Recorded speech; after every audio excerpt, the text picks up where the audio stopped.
The relationship between Karen and I didn't make it through the long separation. It's not that she was seeing anyone.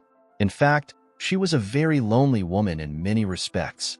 She'd waited for me to get back and well on my way to healing before laying the sad news on me. We argued for a while, but I saw she wasn't going to budge on her idea of the ghostly presence of Sherry still being between us. I sensed something had happened to push her over the edge. I could not get her to tell me what, though. I swallowed my anger before I said some things that would have made our split a viciously bitter one. I didn't agree with her, but I had to accept that she most emphatically felt that way. I didn't like it, but in a way, I knew she was right about breaking up, but she was right for the wrong reasons. The thing was, we'd been together for a long time, and while I'd thought of asking her to marry me, I'd never quite done it. We parted as friends, I guess, as much as two former lovers can be. Anyway, what brought everything home to me was how quickly I got back on an even keel. 2 weeks after Karen and I split up, I was dating a woman who worked on the 3rd floor of our building and enjoying it immensely. There was never going to be anything serious between us, but it was fun. 2 months after I got home, I overheard 2 guys talking. One was the executive assistant to the chief financial officer, and the other a guy who ran a section in the human resources office. It seemed, wasn't going to be here very much longer. The CEO had mentioned my name had been proposed for another position, and he was just about ready to announce the move. The 2 men I inadvertently eavesdropped on shouldn't have been talking about it, but even in the executive washroom, people don't always check under the stall doors before they start gossiping. A week later, I got the official word. I was going back to where I'd started from, but this time as executive vice president. I was intrigued by the proposal. It was somewhere between a promotion and a lateral move, but it had a lot of potential. The position I was holding down now was pretty much a dead end unless I was willing to wait 7 or 8 years for the 2 guys, and one woman who were above me in the hierarchy to retire and get out of the way. I pondered my decision for a couple of days, but there were too many pluses to the position they were offering me. I took the job. 4 years and a week or 2 after my divorce, I was going home. Hey, anyone home?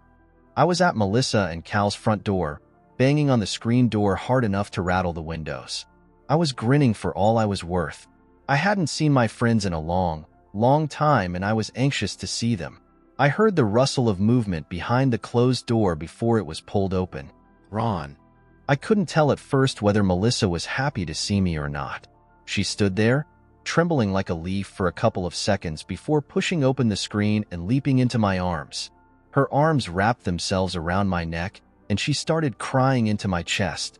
I just patted her back and told her over and over that it was all right and other nonsensical things. The only thing to do with Melissa was to wait her out when she got on an emotional jack. Suddenly she was finished. "Why didn't you tell us you were coming?" she asked. She hit me in the chest with her fist. I pretended to be knocked backward by it and got a reproving grin for my trouble. So much for my acting abilities. She grabbed my arm and dragged me into the cool interior of the house. "Cal," she yelled. "Come here, it's Ron." I was sure Cal could have heard her 3 counties over, and, sure enough, he came galloping into the living room a few seconds later. We shook and pounded each other's shoulders until he suddenly realized what he was doing. I assured him my wound had completely healed. About then, a whole herd of young children erupted into the living room, running hard to see what all the yelling had been about. There were 5 of them, 2 boys and 3 girls. The oldest boy had to be Cal's oldest. He looked just like his father. He was 6 now. He'd been 2 when I left. His brother was 3.5, I was told. I shook hands with them as if they were men when Melissa introduced me to them. They thought that was just great.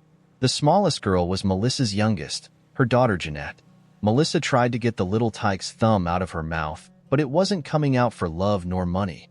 The 2 other girls were identical twins, blonde, and completely adorable. Melissa beckoned them forward, and I dropped back down on my knees to be on their level. "Girls, this is Ron. He's Jeanette, Ben, and Cal Jr.'s Uncle Ron. Ron, this is Cassandra and Courtney. We're babysitting them while their mom is at work." Her voice shook a little, and I didn't know why. I let it pass.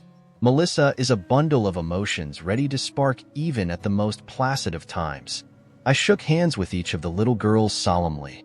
"My goodness, you 2 are just as cute as you can be," I said. I reached out and put my hand on the head of the one on the left. Cassandra, right? She nodded, using a child's exaggerated motion. Do you like to be called Cassandra? Or Cassie? Cassie, she said in a little voice. I smiled at her. Then Cassie it shall be, I assured her. I turned to the one to my right. And that must mean you're Courtney, huh? She nodded emphatically. I sat back on my heels. Courtney and Cassie, Cassie and Courtney. Those are two pretty names for two pretty little girls, I told them. They smiled tentatively. Are you our Uncle Ron, too? Cassie asked plaintively. I glanced up at Melissa and Cal. There was a sudden tension in their postures I didn't understand. You think their mother will object to them calling me that while they're around me? I demanded. They looked at each other. No, I guess that's all right, Melissa said carefully. We'll have to clear it with their mother, but it should be all right for now. She was a little nervous. I made a note to ask why later. I turned back to the little blonde twins. Then Uncle Ron it is for now, okay? They grinned. Smiling back, I studied them for a moment. Something about them was familiar, but I didn't know what it was. And I know I'm Uncle Ron to this little girl, I said. 16-month-old Jeanette had been edging closer while I had been talking to the two older girls, and she was close now. I reached out, grabbed her around the waist, and pulled her to me. In seconds, right after she shed her startled look, she was giggling like a maniac because I was tickling her tummy and wouldn't let her go. Suddenly, I got my arm around Cassie and pulled her in for a little tickling too. Courtney attacked to get her share.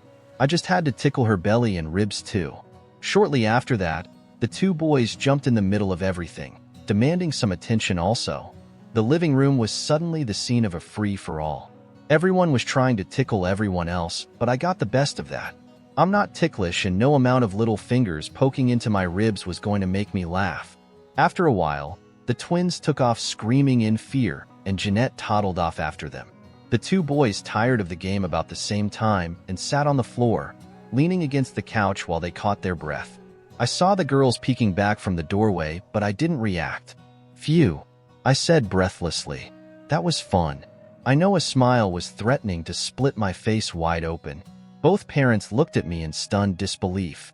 They'd expected me to ask the obligatory adult-child questions, give them a kiss on the cheek, and then wave them away. I laughed at my two best friends in the world. When I stood up, Melissa was moved to wind her arms around my waist and hug me tight again. You had us so worried, she said quietly, serious for the first time in a while. I was afraid you weren't going to come home to us, she said. I could tell the waterworks were about to start running again. Melissa, I said firmly, I'm home. I'm all right and I'll never be going over there again. Okay? It helped some, but my shirt breast pocket was still getting drenched. It was so hard when we heard you were shot. You doofus, she said. You're the closest thing I've got to a brother and I was scared. I held her at arm's length for a moment. Suddenly, I was a little choked up. Well, I don't have a sister or a brother either, I told her. I turned to Cal. Cal? He lifted his chin in response. Is it okay if I adopt your wife as my sister? I asked. My voice was halfway between serious and kidding. Heck, you might as well, Cal said resignedly. But if she starts crying again, you're on your own. You understand that, right? Melissa stuck out her tongue at him. So what do you think, Lissa? I said. Shall we make it official? Brother and sister forever and ever. She nodded hesitantly. She had a feeling I was up to something, but she didn't know what. I stood facing her and took both her hands in mine. I, Ronald Terrence Masters, take the Melissa to love and respect to tease and irritate. I took off running for the kitchen door and out to the backyard, but she got in a swipe at me before I was going real good. None of the 5 kids understood what we 3 adults were talking about. Ben, Melissa and Cal's oldest, came the closest. He looked at me and his mother, then at his little sister and the 2 twins and back at me.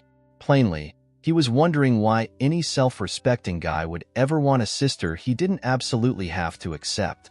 I got a good home-cooked meal that evening, something I hadn't even realized I'd been missing. Melissa beamed when I went on and on with the compliments and meant them. When I kissed her cheek goodnight, I called Melissa sis, making my voice very serious, and she called me brother. I knew darn well when she closed the door she was going to burst out into tears again, but In spite of Cal's declaration that it was my responsibility, he had to deal with it, not me.